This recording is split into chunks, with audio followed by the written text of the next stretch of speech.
লোহা মারলে আমার প্রচণ্ড আঘাত হানে বুকের ভিতরেটাও। এই পেরেক মারার পরে ওর ভিতরে যে আঠাগুলো বেরোয় ওটা রক্ত গাছের, এই রক্তগুলো বেরিয়ে আসে বা ওর ভিতরে ঘা হয়ে যায়, গায়ে দূষিত হয়ে যায় রক্তগুলো, তখন এই কাঠগুলো পচানি ধরে আস্তে আস্তে গ্রোথ নষ্ট হয়ে মারা যায়।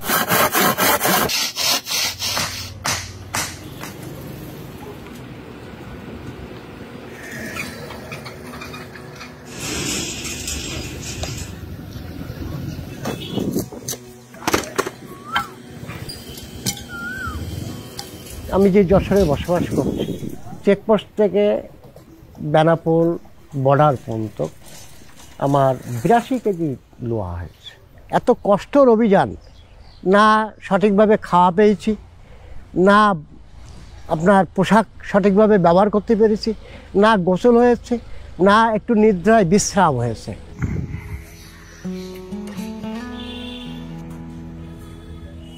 বিভিন্ন মিডিয়া প্রচারের কারণে আগে ছেলে লোহাই ব্যবহার করতো, এখন একটু তারে চলে এসছে, কিছু লাইলন দড়িতে এসছে, তার কাটাটা ব্যবহারটা একটু কম হচ্ছে।